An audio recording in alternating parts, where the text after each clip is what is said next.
I'm here with Doug and Penny. Thanks for stopping by. Talking to us. So how you enjoying the festivities so far? Great so far. I mean, we've basically only been in this area, so it'll be nice to get into a movie theater. So tell me a little bit about your film. I know it has to do with meditation. Yes. My sister used to live in a Zen meditation center for many years, and we were estranged. She had sort of joined a cult, changed her name, separated from our family, and after years and years I decided, well, I really needed to reconnect with her. So I started visiting her at Still Point, which is the name of the center. And after a couple of years, I realized this place was just too kooky and interesting to not make a documentary about it. So I picked up a camera. I had to shoot it all myself. I was a fly on the wall for 2 years, a little over 2 years. And I saw a whole series of events happen. I can't give away the end of the movie. But it was fascinating. Just watching these people allowed me to be there and shove a camera in their face in some very intimate situations, and it was fascinating, and it did a lot for my relationship with my sister as well. It really brought us a lot closer. And Doug, tell me how you got involved. Well, Penny and I made a film a couple years back, a feature documentary about the jazz trumpeter Jack Sheldon. A very different film called Trying to Get Good, the Jazz Odyssey of Jack Sheldon. And it had a wonderful music and a dramatic story, but a lot of laughs too, because Jack is a very funny fellow, wonderful singers. And, you know, Clint Eastwood and Billy Crystal and a lot of big people had worked with Jack. And this film is very, very different. It's the polar opposite. It's a tiny little quiet film, but it does have one thing in common, and that is that whereas Jack was a seeker of artistic truth and beauty, the cast, if you will, of Still Point, the people who were living in the commune, were seekers of truth and enlightenment.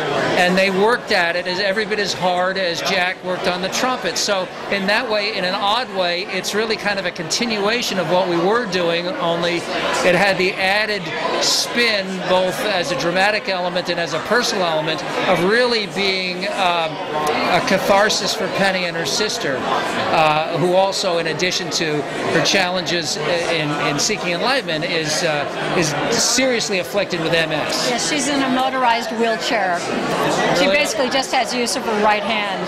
And all the people in this community took care of her, which was very fascinating. So Penny, did they allow you to stay on the premises? Did you go in and out? How was that 2 years like? When I would go up there to shoot, I would stay on the premises.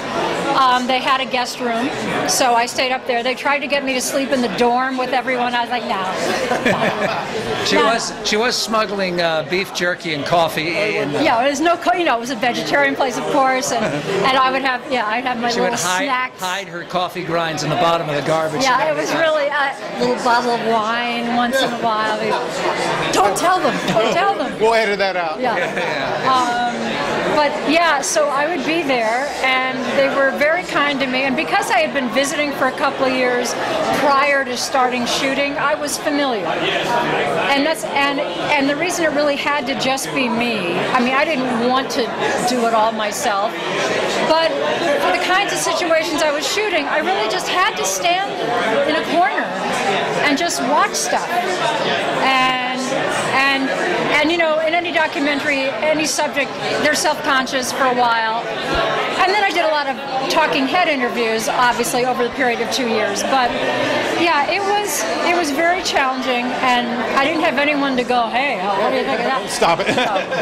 No more recording. And I got to make all the mistakes. Yeah, exactly. You know, one of the big challenges of this Still Point is that Penny and I are both, we're Westerners. We're Western Civ 101. We're very American in our sensibility, and we still are even after this journey. But it was offered us an opportunity to go into a world that was very foreign to us, even though it was here in California. and it opened up a world of different thinking to us. And because Penny made the film from a very neutral point of view, she literally did not come in with a voiceover that forces it in one direction or another.